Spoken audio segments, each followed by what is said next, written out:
is up, gang? Andrew Cooper here, Coop Fiasco on Twitter, and this is Coop's Fantasy Football Fiasco. Thanks for joining us. Fantasy Alarm, Better Sports Network, sponsored by FFPC. We're here to talk some ball. We've already talked in the first 4 episodes, each position. We did an overview of the landscape. We did wide receiver with Mike Fiala, quarterback with Scott Fish, running back with Bob Harris, and tight end with the original tight end whisperer himself, Howard Bender. Now, since we've got the overview done, we're going to get into some specific strategies here. I see you guys trickling into the chat. What's happening? Thanks for joining us. We're going to cover the individual strategies and the players that we like based on those strategies. So we're going to look at zero RB, waiting on wide receiver, late round QB, yin and yang tight end. Today, just like last week with Howard Bender as our tight end guru in-house, we actually have a zero RB expert right at Fantasy Alarm. Yes, Kevin Tompkins probably drafted more zero RB teams than you've drafted regular teams in your entire life. This guy, zero RB to the core, hero RB, anchor RB, he does it all. So what we're going to do is I'm going to give you guys the basics of the strategy here in this first part.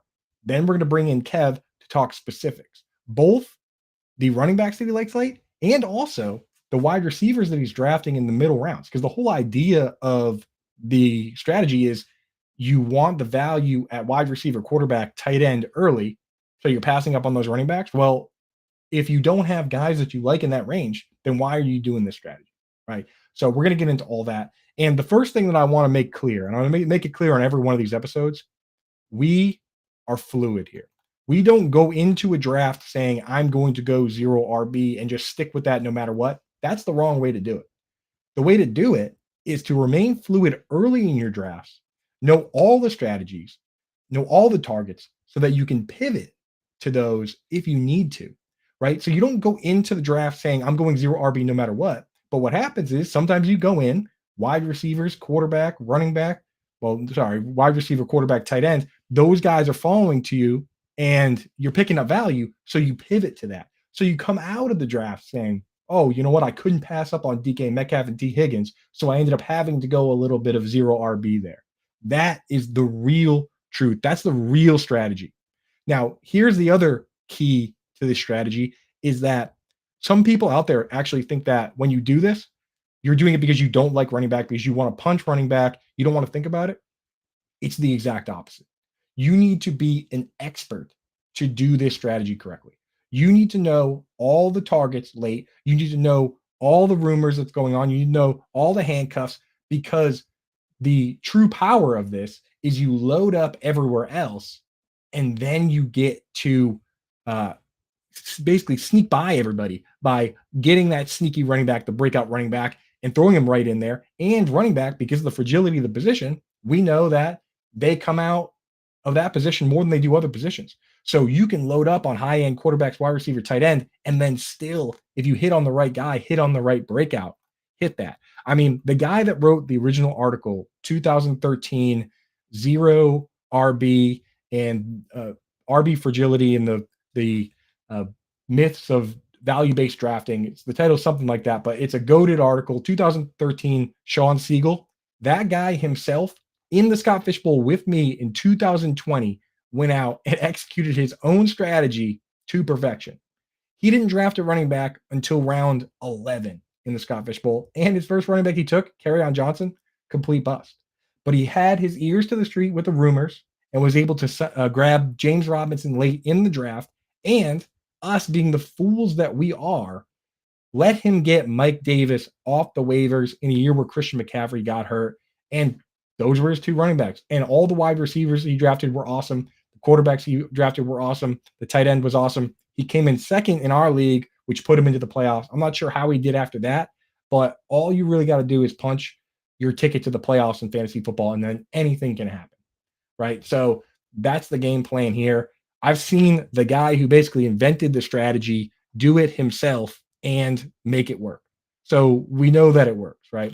So that's the first part of it, that You have to be an expert on it. And rumors are key. They really are this position more than any other because you hear the smoke in the offseason for these guys. Now, sometimes it ends up being Darwin Thompson or Chris Warren for the Raiders who didn't even make the roster.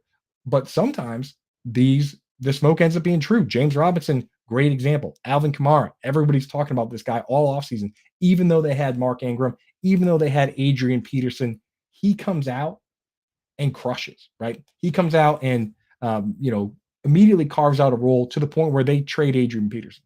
Those are the picks that you can make if you actually keep your ears to the street and have those rumors.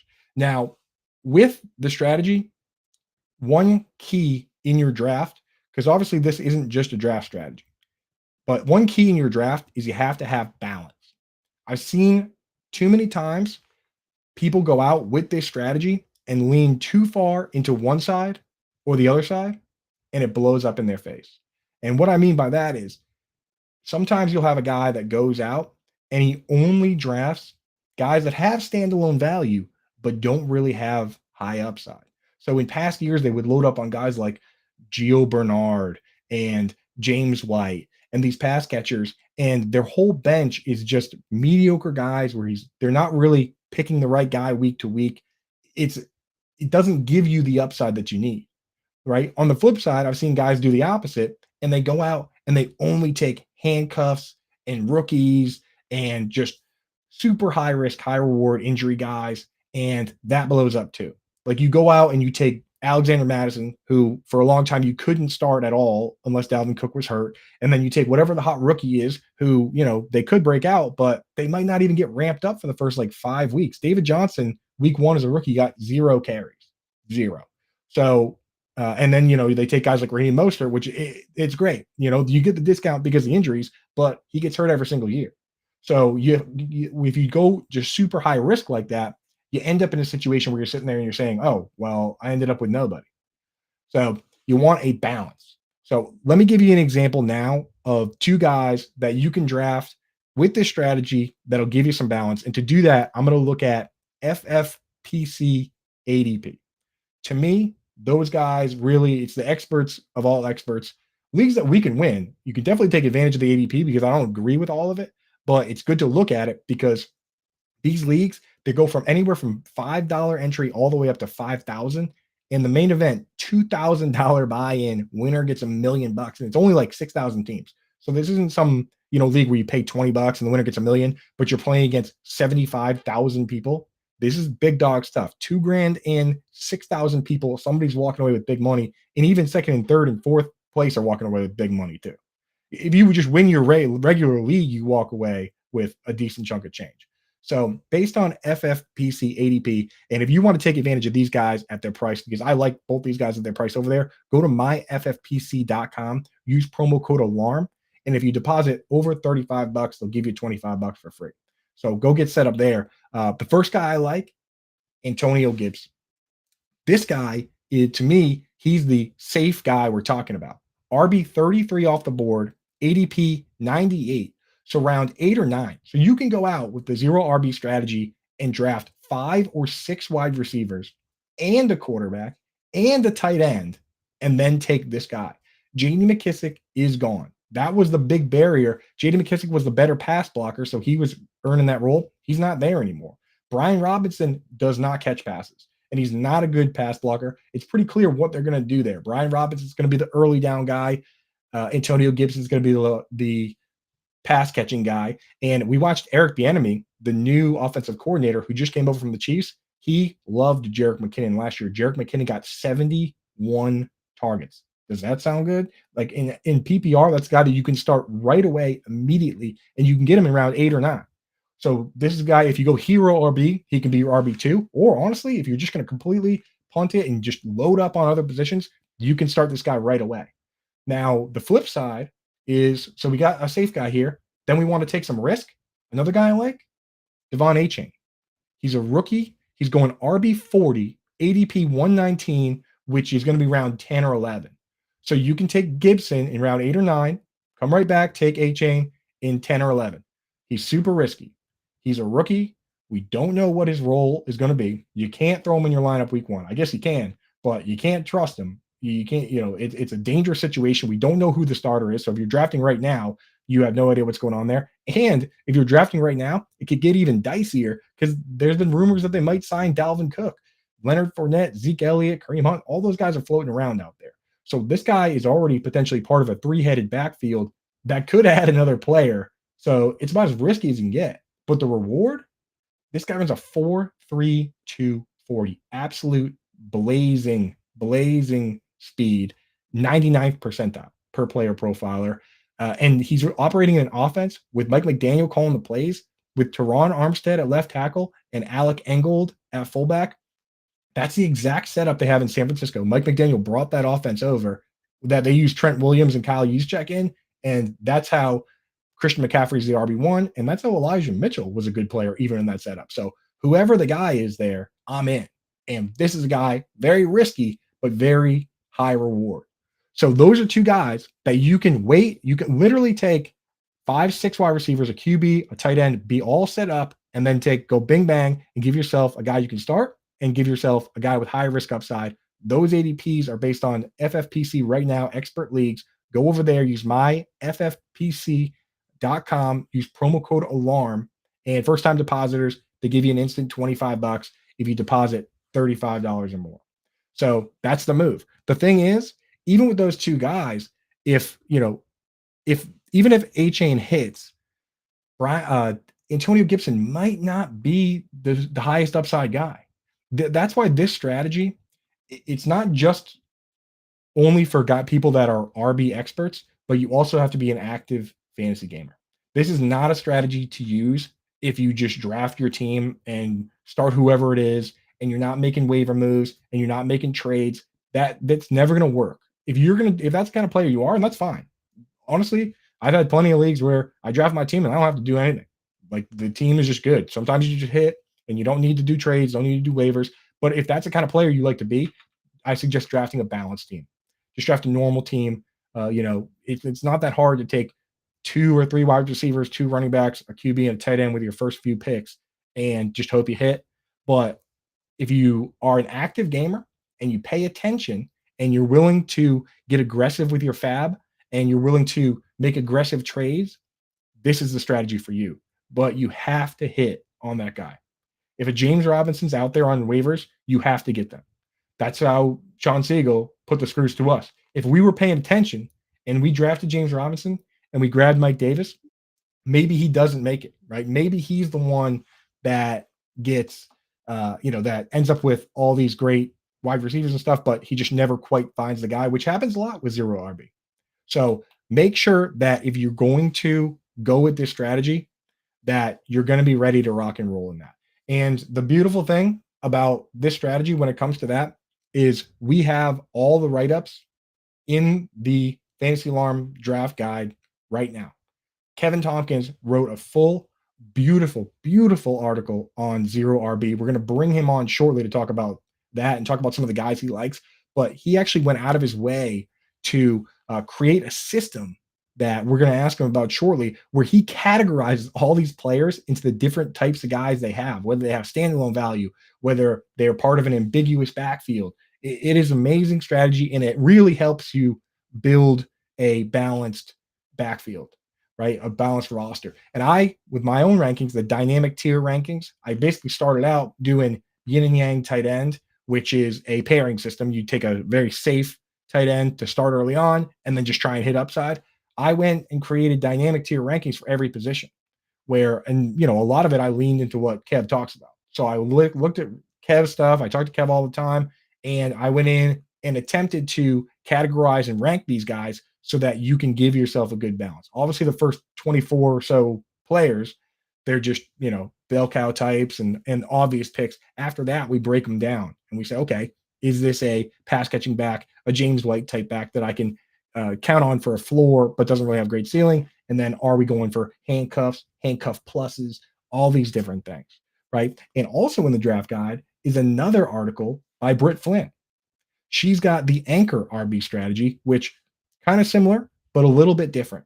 So what we're going to do now is, now that you have a good idea of how the basic strategy works, We're going to hear from our guys over at FFPC, and then we'll just bring Kevin Tompkins in, and I'm going to ask him not only about the late round running backs that he likes, but also what running backs he's passing up on to draft wide receivers. And we'll get a real feel for how this strategy works. Then at the end, we'll break it down with my dynasty sleepers, cheap guys that should be on waivers in virtually every league. So let's hear from FFPC, and then we'll bring Kevin. Kendre Miller fan. He's running back 46 in the Fantasy Pros Championship right now at the end of the 11th round.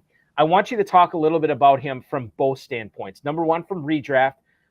He's in the backfield, same backfield as Alvin Kamara, who we talked about in the first hour, and then obviously Jamal Williams. But as far as dynasty goes too, what should you be doing now if you're a dunce like me and missed on Miller? What kind of offers should you be making for Kendre Miller in your dynasty leagues right now? Well, the problem now is the news worked against you, right? In the sense that you know that there's a suspension looming. We don't know what that suspension is. So do you try to go after him prior to the suspension, or do you wait to see how long it is? Right? Because the higher the suspension is, the more expensive Kendre is going to be. It gives him an opportunity. We saw Kamara, you don't have to go farther than New Orleans. We saw Kamara take advantage. I remember they brought in Adrian Peterson. They had what's his name? Mark Ingram. Yep. Right. And then they brought in Kamara, and everyone's like, there's no way Kamara's gonna be relevant year one. And he smashed because talent comes through. These teams want to win now. They're gonna put the best players out there. Kendre Miller comes off of a 1,400-yard season. Like, one thing for me, bulky in fantasy, is if you showed me you did it, I'm gonna believe you. This whole upside thing where you've never done it, I'm over all of that. Like, tight end position I talk about often. That's why I don't invest in rookie tight ends. I'll pay the price for a Kelsey. I'll pay for a Kittle when I know they're going to smash for me, right? Running back, you're looking for talent. You're looking for proven. This guy's proved it. And progression. You look at his career in college, he's progressed every year in the receiving game, in the rushing game. There's something about when you watch him play, and sometimes it's not, I don't have a great stat for you or anything, but there's certain guys when I see him play, something kind of, and he's one of the guys when I started watching his tape and just seeing what he can do. I think he can be an all-around workhorse. He had 224 touches in his last season in college. So look, we talk about New Orleans. We don't know what this offense is going to look like. They have a new quarterback. They have everything, a whole new situation there. He could come in with Kamara out and just take over that backfield right away. A millionaire, I'm a young money millionaire, tougher than Nigerian hair, my criteria compared to your career. What's up, gang? Andrew Cooper here, and it's time to bring on our guest, somebody that's accused me in the past of drafting dusty wide receivers in these rounds on many an occasion. And sometimes he's right, sometimes he's wrong, but I will tell you this. You're not going to get a better look at zero RB than you'll get from Kevin Tompkins. So let's bring him in. The strategy that he is famous for. Oh, you got the blades on. Let's go. Let me get mine going. Yeah, there we go. I got the black. You got the white, baby. What's up? Look at that duality of man. It's a zero RB. This is like my wheelhouse. I'm glad you called me in to espouse to the great listeners and watchers here about the wonderful world, the Voldemort, if you will, of zero RB. Yeah, you have been, you've been carrying this torch for a long time. I feel like you have the right to be a little bit of a hipster about it if you want, because now everybody's doing it. They all think it's cool, but you were doing it before it was cool. You know what I mean? Like, you're that guy that liked like Good Charlotte, and then once they were on the radio, you were like, I'm done with it. Yeah, like I saw Counting Crows at a club show. What are you guys talking about? Way before Mr. Jones. Exactly, dude. So hey, thanks for joining us, man. This is your strategy.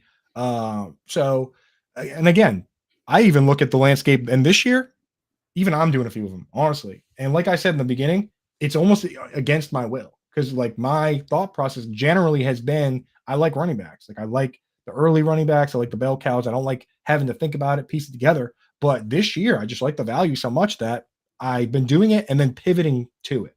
And that's the real, that for the real people out there, that's how it works, is that the value's there, so you take it. So the first thing I wanted to ask you, which when you do a zero RB discussion or a show, I feel like people ignore this part of it way more than they should. the first thing that you should talk about with zero RB isn't the RBs, it's the wide receivers. Why are we passing up on the RBs for these wide receivers? So for you, let's say you're going to start out with a Jamar Chase or a T Higgins, and then maybe take a quarterback or a tight end. Let's say you start Jefferson, Higgins, Mark Andrews, and now we're into rounds, 3, 4 to 6.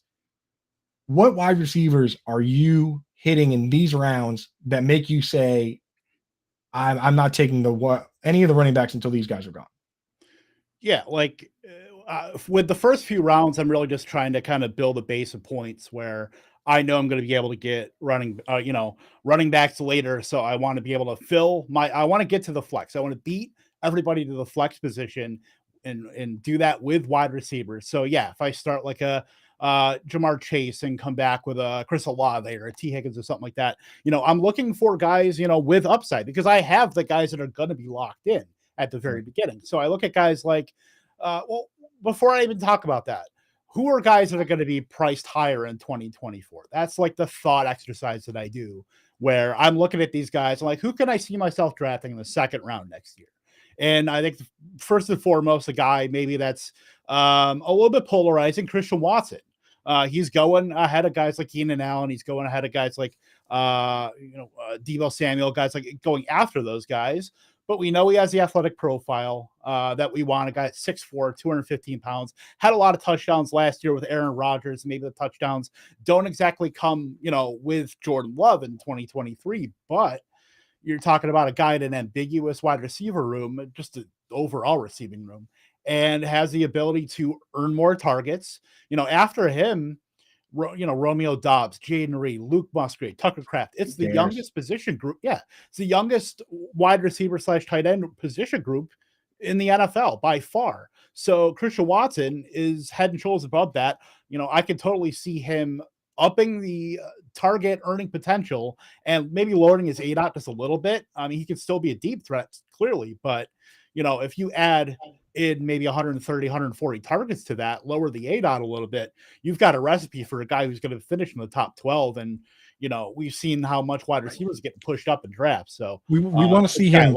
We do. That's the thing about the ADOT is ADOT's so important. We love the high ADOTs for tight ends, especially, and for wide receiver, but you want him to be a more well-rounded player.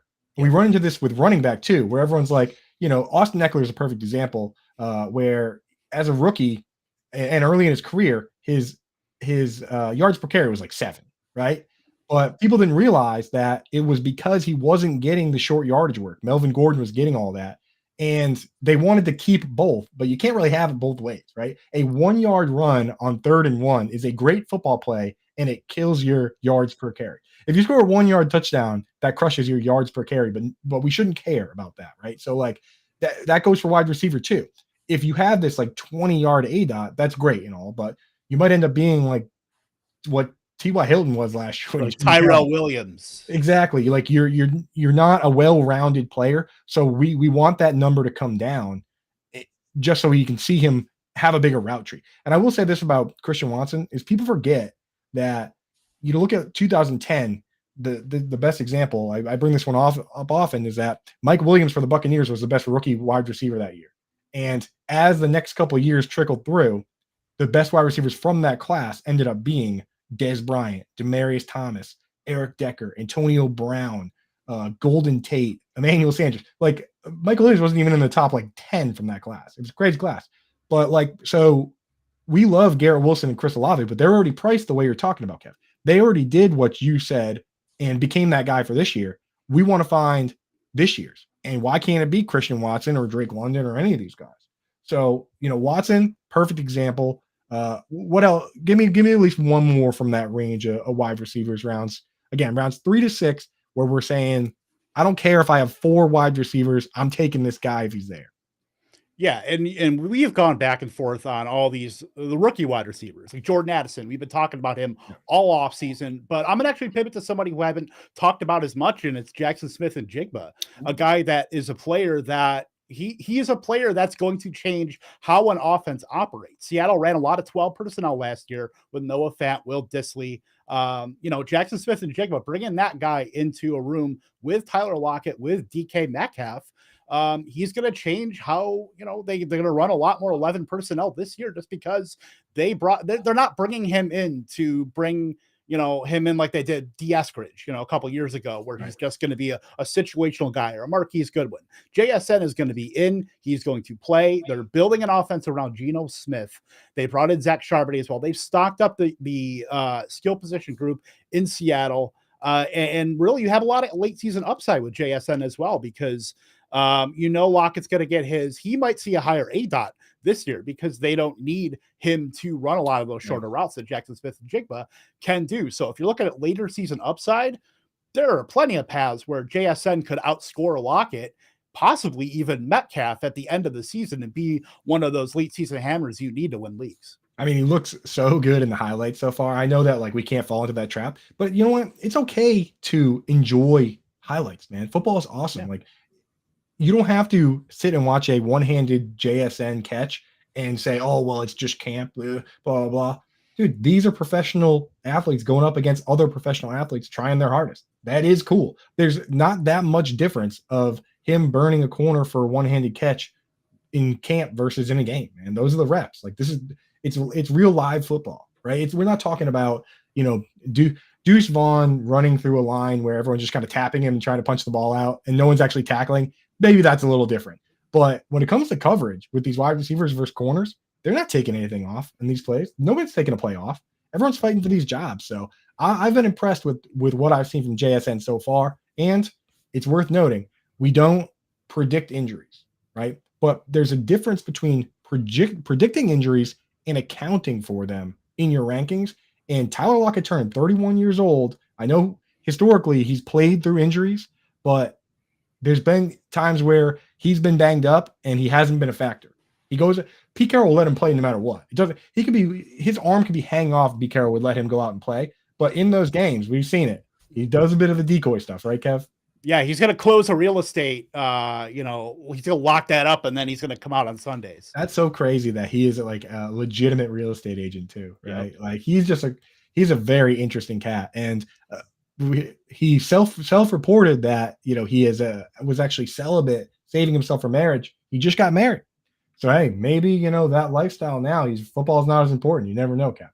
Yeah, as Adam Levitan would say, congrats on the sex. Congrats on the sex, man. So let's flip it real quick to the other side of this topic before we get into what everybody came for, which is the guys that you actually like. But so you're taking wide receivers all in that range. Who are the running backs that you just look at and you're like, not taking him here? And you have my permission to slander Miles Sanders if you have to in this range, because I think that he probably fits the bill. And I know that you don't like him, even though I do. I've already talked enough about why I like him so much. So yeah, I know, Kev. Go ahead. Tell us what wide receivers you're just not taking from this 3 to 6 range because you love the wide receivers. Well, for the running backs, I'll start, I won't get to Miles Sanders right away, but Alexander Mattison, I wrote the article on Fantasy Alarm about on the last couple of days here about how I don't think he's a great pick at ADP. We're talking about a guy who really came out of Boise State, not a great athletic profile. The athletic comparisons, Sean Green, LaMichael Pirine, Thomas Rawls, not great. And then really, in 4 years in Minnesota, hasn't really done enough. And granted, Dalvin Cook was there, but last year, Dalvin Cook had his worst season as far as efficiency goes, and Madison couldn't break through. Thomas Rawls, dude, that I got rug pulled by him definitely at one point. we all did. Certainly Sean Green too. CJ Spiller and Thomas Rawls were two of the greatest rug pulls of all time in fantasy football. Mike, shout out Mike Davis too. Like those, but you're right though, Kev. Like that's the formula for a Mike Davis. Like guys that pop on low sample size, but when you pull back the curtain and look at all the metrics and look at everything, it doesn't. When you get to play the Lions a lot, I mean, it helps. Lions are getting better though. That defense, Aiden Hutchinson, man. I know you got a little money on him defensive. Well, no, I mean when he started, the games that he started from Dalvin Cook, 6 of those starts that he had, 3 were against the Lions, 1 was against the Seahawks. True, yeah. I mean that's what I bring up with Isaiah Hodgins with the small sample size too. Is people got to realize he had 2 good games. They were both versus Patrick Peterson and the Vikings. In the other games, where he played real corners, especially that Eagles game. Go back and watch the Eagles game in the playoffs and tell me the first time you see Isaiah Hodgins even on the screen. He was just vaporized, man. So be careful with the small sample sizes. Anybody else in that range, Kev, that you're just dodging before we get into the next group? I will, you know what, as a courtesy to you, I will not slander Miles Sanders, Thanks, even buddy. though I do not feel like he is a great pick at ADP. Ken Walker is actually a guy that I'm, his ADP is kind of, for what he has shown, as kind of a two-down grinder in the J.K. Dobbins mold, where you're really hoping for a breakaway run. Now they bring in Zach Charbonnet, who definitely has paths to getting some of that, high value touches, with whether it's goal line, whether it's receiving. Walker had the 4th worst yards per route run among running backs with 25 plus carries last season. It's really not a great sign if you're looking for a running back that's going to be vaulting, into the 19, 20 points per game ceiling when they bring in a guy with the same draft capital the next season. Like, it just doesn't seem like a very good bet, a very thin bet. Yeah. And because it's Pete Carroll, like, it could go either way. And no matter what way it goes, we're going to look back in hindsight. And I know I'm going to do it. Everyone's going to do it. We're going to look back in hindsight and say, oh, of course, that's the way it went. So if it's Kenneth Walker being the man, of course, we're going to look back and say, oh, yeah, it's Chris Carson all over again, where Pete Carroll had his guy and they drafted somebody and Pete just stuck with his guy. Or if it's Charbonnet, we're going to say, oh, well, they drafted the guy to do it this way, and that's what it is. Or if it's a split, we'll say, of course, it's a split. So no matter what, in hindsight on this one, I'm with you. I'm just staying away because I don't want to deal with it. But in hindsight, we will turn around and justify it and say, well, yeah, I told everybody that this is the way it would go, because that's what we do in fantasy football, right? Yeah, we had the last 8 weeks of 2022. That was enough. Yeah. So let's give the people what they came for, Kev. Let's give them some targets. So let's say you go true full zero RB. I've seen you do it. I've seen you go. What's the deep? I've seen you go to round 11, 12 without a running back. Yeah, last season in Scott Fishbowl, I waited to the 11th round. Yeah. I know you talked about Sean Siegel's start. I went to the 11th to draft the Ronald Jones, which Same.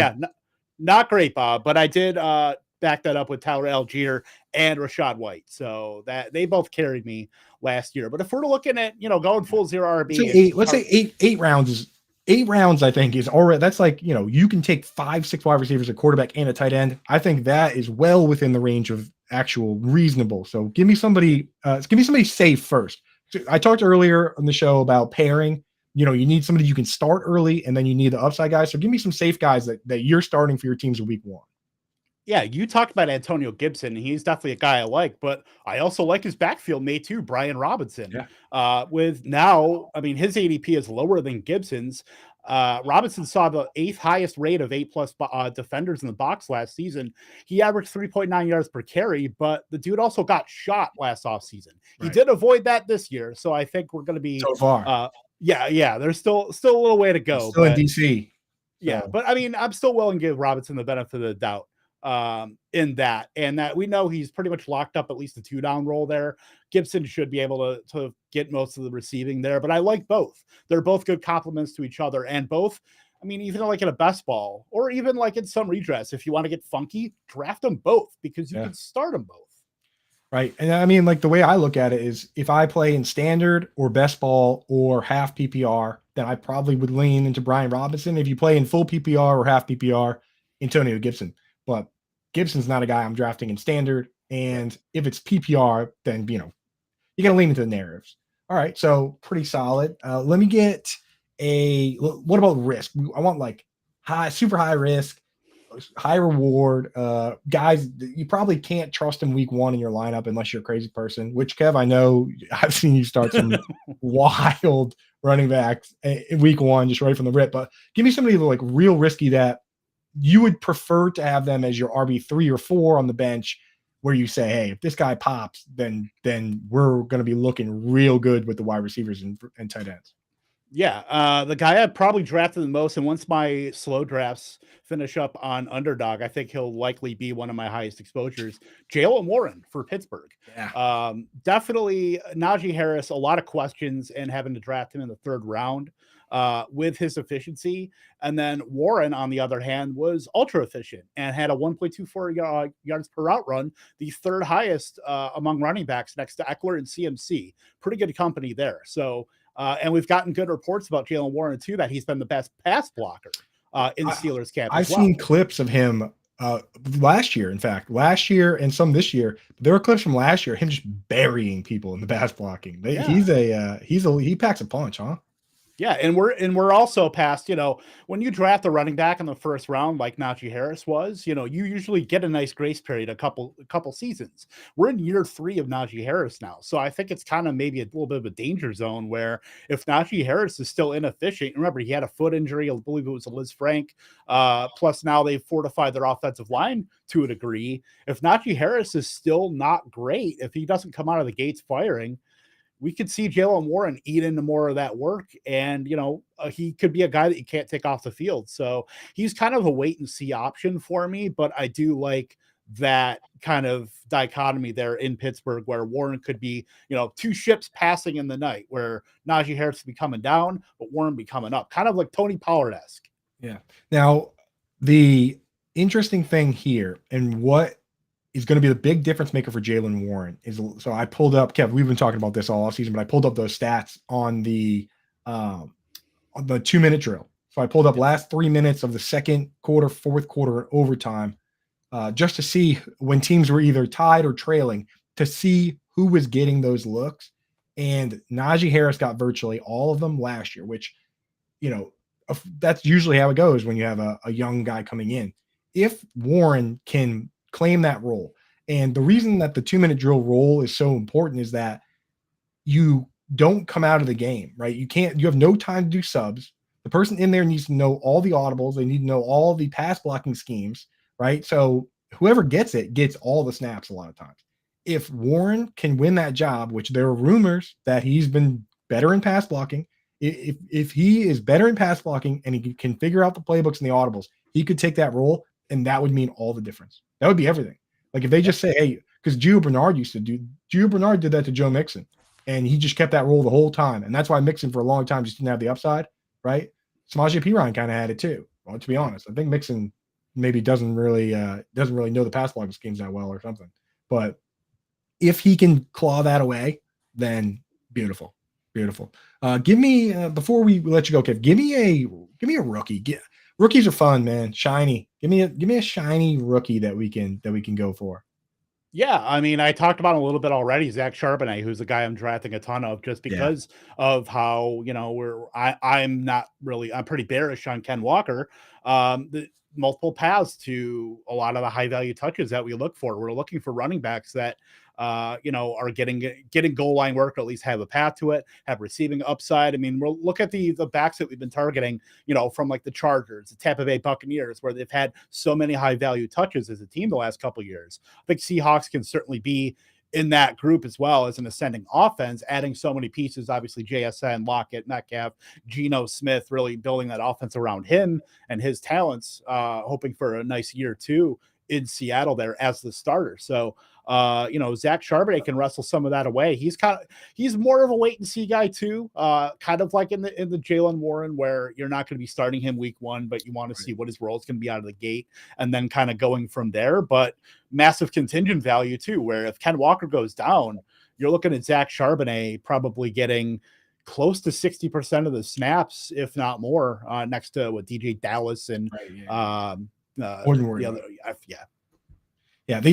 I want to ask you then, because so like Charbonnet, to me, I think that given where they drafted him and given what they said about him, Pete Carroll, already talked about his pass catching ability. I honestly already, even as a rookie without seeing it, I already kind of put him into the handcuff plus category, where I think he's going to have standalone value. I think Pete Carroll is going to utilize him. He's not going to go the Bill Belichick like red shirt running back move, which I hate how he does that. Like, they spend up on these guys, and they do it with everybody. James White only had like 14 touches as a rookie. Damian Harris was a healthy scratch.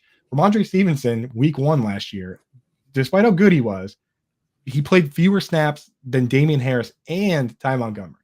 I hate that, but this doesn't feel like a situation like that. What's your policy when it comes to handcuffs? Because Charbonnet has standalone value to us, and he's a handcuff plus. do you ever just take pure handcuffs? Is there a situation that you do that? And are there any that you like this year? Or do you try to only, because with zero RB, it's kind of tough to have a bunch of guys that have no standalone value. So do you ever draft pure handcuffs, or or do guys have to have some sort of standalone value for you? I mean, I think drafting pure handcuffs, can certainly unlock a lot at the end of your roster. Like Jerome Ford, a guy where we know if Nick Chubb goes down, we know it's looking like it's really Jerome Ford, and then maybe they bring in a back. But if I'm drafting, say I draft a running back at the top, we talked about this actually in the Fantasy Alarm Discord about handcuffing, where I'm not really in the business of handcuffing like the backs that I do have, just because I don't want to put all my eggs in one basket. But that's where I want to be able to have my hand in multiple backfield options as well, versus devoting multiple roster spots to one backfield. So, taking, like a Malik Davis, who you can get basically for free, what you can get him at the 18th round or at the end of any draft, as the proverbial handcuff for Tony Pollard. So, yeah, totally down for drafting handcuffs. I think where it makes sense in your roster. If you're thinner at running back, if you're drafting them running back starting in like round 8,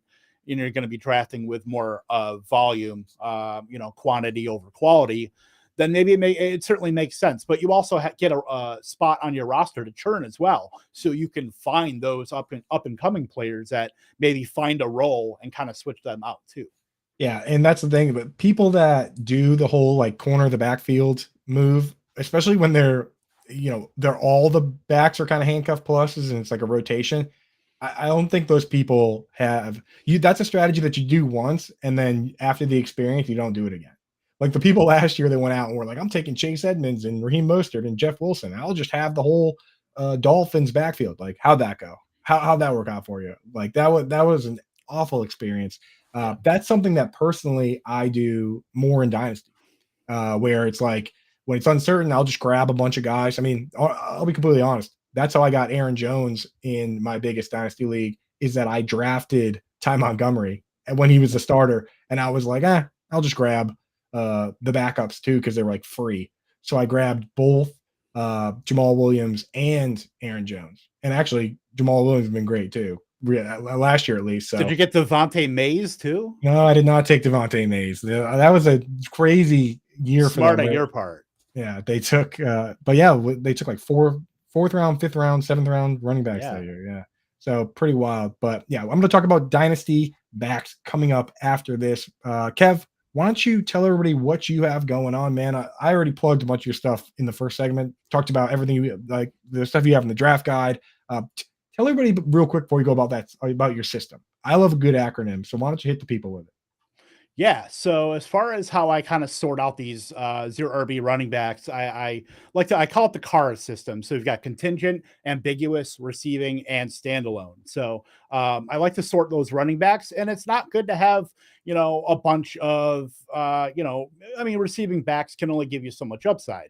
Having only contingent value backs can only give you so much, early season upside. So I want to be able to have kind of a mix of guys where if I'm taking a stab on Devon Achane, I'm also taking a safer guy like a Brian Robinson, sort of the yin yang of running backs, right, if you will. Yeah, it's beautiful, man. So check that article out. Get the Fantasy Alarm Draft Guide, available now, $26.99, and it's got all the articles we did already, all the rankings, and we're continuing to drop articles essentially through September. We're updating everything regularly. The day you draft, you print out the Ultimate Draft Guide, which will be updated virtually every day, and then you'll have the up-to-date rankings, and then you can crush your draft. So, Kev, thank you very much for joining us. You're the man, dude. Follow him on Twitter at K Tompkins II Captain. Thank you for coming in. And we are going to hear from our buddies over at FFPC real quick, and then I'm going to break down the super deep Dynasty sleeper running backs to add. Kev just gave you the ones for redraft. I'll give you the ones for Dynasty. So stay tuned. We'll be right back here. Breece Hall right now, and I've talked to plenty of high-stakes players, I'm sure you have too, Kev. Had Hall not torn his ACL last year, he might have been the 101 in drafts this year. That's how good he was looking last year, and obviously with the addition of Aaron Rodgers. At the 305, running back 11 behind Derrick Henry and Ramondre Stevenson, right ahead of Jahmyr Gibbs and Najee Harris. Your thoughts on him as a mid-third round pick? How have you been attacking him? Have you been getting him at that spot so far this year? Yeah, if I start out with 2 wide receivers, Breece Hall is right at the top of the queue coming into the third. If I knew he'd be healthy for week 1, I was still a little.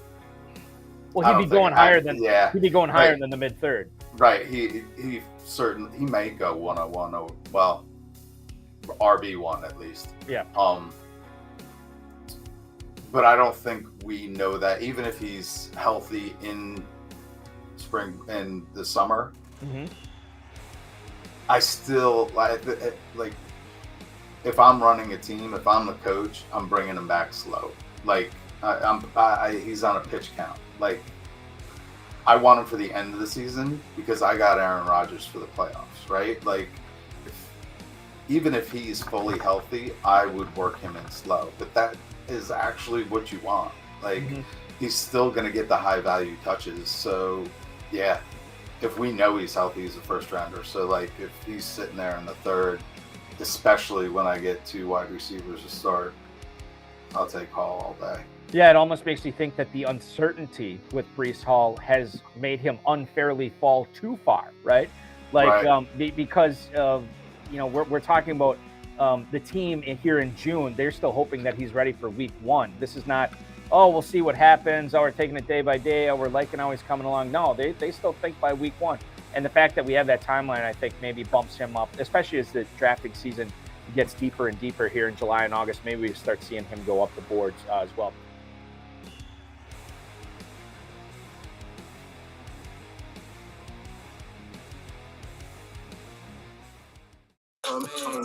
Drop some bars to my kids for me. Then 21, can you do something for me? Can you talk to the opposite? What's up, gang? We are back here. As always, we went overtime with our guest, but that's all right. What we're doing with this show, and we're going to do it for the next 4, is we've already covered the landscapes. Now we're hitting on very specific strategies. Early on, I hit the concepts for zero RB. We brought in a zero RB expert. Now, for those playing in Dynasty leagues, I'm going to give you some deep stashes, right? My Dynasty strategy, I have an acronym for that too. Kev's got his CARS system for finding late round running backs. I use the SORT system: start, opportunity, roster, talent. Obviously, opportunity is king. You need targets, you need touches, you need carries. But in Dynasty, you can just hold on to the guys that you believe are talented and wait for them to break out. We do it at tight end. Delaney Walker didn't break out till he was 30, but he did because he got out from under Vernon Davis. We see it with a guy like Tony Pollard. He's a perfect example. And what you want to look for are efficiency metrics. That's why guys like Jacob Sanderson and Marcus Mosier have been pounding the table for years for Tony Pollard for his efficiency metrics, because they knew that when given the opportunity, he could produce at a higher level than Ezekiel Elliott. And last year, he finally carved out enough of that role that he was more efficient and better than Zeke Elliott, even if Zeke Elliott still got all the goal line carries. Now Tony Pollard has that job to himself, and the people that stashed Pollard when he was cheap are going to finally reap the benefits, right? The other thing that I want to look for, so we're looking for efficiency metrics. The other is pass catching prowess. It's so much easier to have that ability, which, to be honest, dexterity and things like that are difficult to improve. A guy like Jordan Howard or Alfred Morris, those guys tried to become better pass catchers. Jordan Howard openly said that he struggled with it since high school, and he every offseason said he was going to work on it. He was going to get better at it. It's just you can't become a better at dexterity, at hand-eye coordination. It's not something that you can't just add muscles that make you better at catching a football. That's why it's easier for guys like Alvin Kamara or Austin Eckler to earn that pass catching role and then prove that they deserve the full role, which is exactly the path that Austin Eckler took. He came in, Melvin Gordon was the starter. He proved that he was the best pass catching back on the team. And then eventually he was so efficient and so good that he became the full-time back. And that's why he was the RB1 overall last year. So that's the game. That's the goal here. I'll give you a couple examples. And to do that, what we're going to do is what we always do. We're going to look at the FFPC, and they have dynasty leagues over there. Dynasty leagues, and again, it's for experts. It's for big dogs. So you can go from a $100 buy-in all the way up to 5,000. Personally, I don't really like playing buy-ins for Dynasty that are only like $20. Even if it's my friends and I trust them, you want people to care. You want people to care about the outcome. You want them to be engaged, trading, tanking, doing different strategies. That's why I like playing on FFPC. You can go over there and do a startup or the ultimate challenge, grab one of the orphan teams that are available and rebuild one of those rosters. If you want to take advantage of the concepts we get into here, go over to my FFPC, use promo code ALARM. They'll give you $25 if you deposit $35 or more. So the standard FFPC Dynasty leagues have 20-man rosters. You have to get your roster cut down to 20.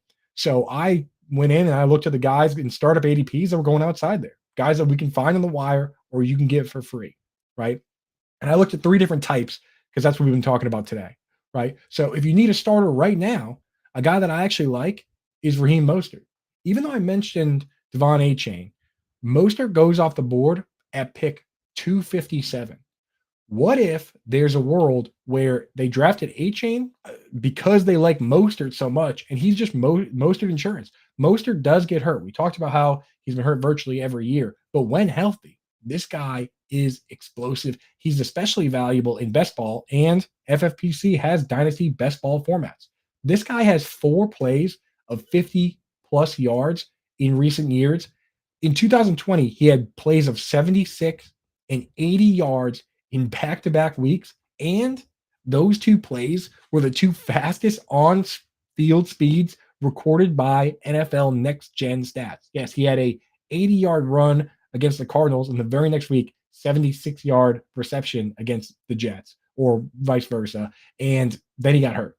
But this guy, he still has it. Just last year, he had a 67-yard run against the Bills. So especially in best ball, but in a lot of these deeper formats, pick 257, that's round like 22. And this is a format where you only roster 20 players. So he's out there on waiver wires. He can be had in the last round of picks. That's a guy that I honestly would feel pretty comfortable throwing in the lineup week 1 if I was going deep and late round guys.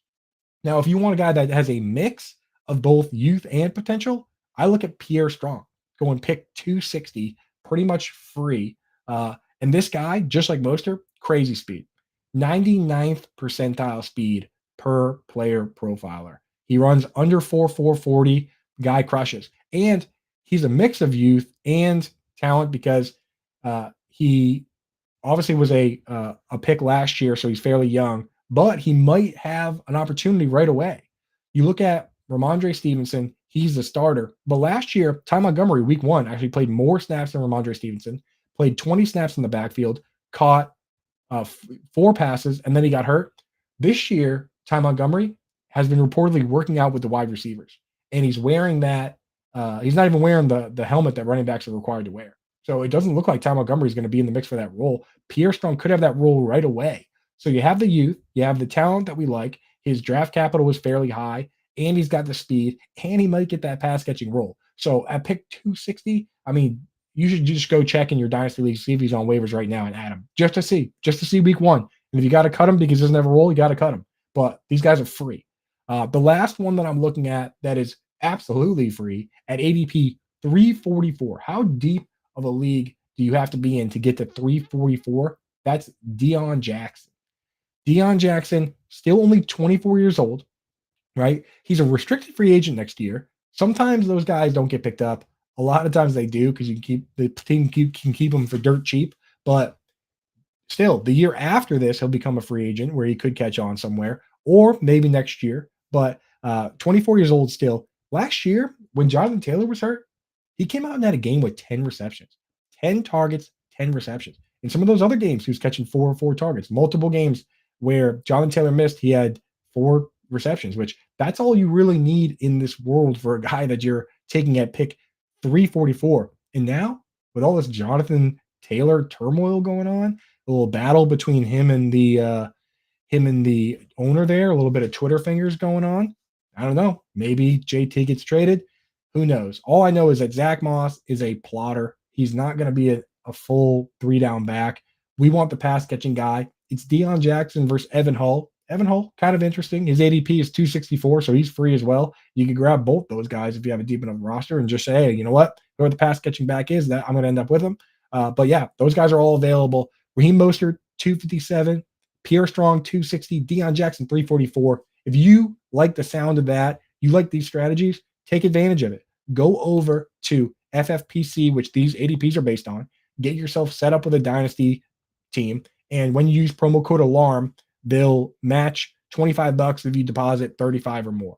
And if you do pick up an orphan team, the ultimate challenge, right? The ultimate badge of courage is to go in and grab one of those teams that was abandoned and revamp it. That's a lot of fun too, because you have no connection to those players, right? Like you can throw the biases out and make a bunch of crazy trades. I love going out and grabbing orphan teams where I don't like any of the players on the team, because that lets me do as many crazy trades as possible. Like pick a team that has the most value based on the market, that with players you don't like, that's the most fun, because then you can wheel and deal like crazy. If you do grab one of those orphan teams, paste it in Coop's Corner on Fantasy Alarm on our Discord, and I'll go through and check it out with you.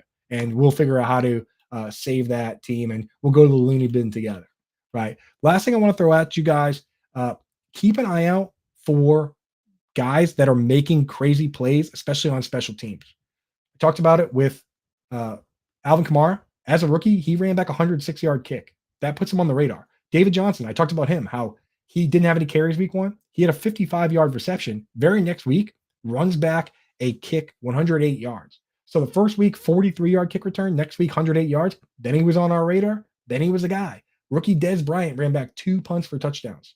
Those explosive plays, the coaches love that stuff. Gets you more looks. 22-year-old Randy Moss ran back a punt, right? So I look at guys like Kene Nwangwu, right, who has run back 3 kicks in 2 years. I know he's kind of buried on that depth chart, but explosive guys like that, that's how you get a Cordarrelle Patterson, right? So that's it. That's my advice for cheap RBs. We hit the 0 RB. Next week, we're going to come back with wide receivers and stuff. But make sure that you're hanging out, you're staying tuned on Better Sports Network, because Britt Flynn is coming up next with her show, Britt's Blitz, and she's got on one of my very favorites in the industry, Jim Coventry. This guy, maybe the nicest guy in all of fantasy football.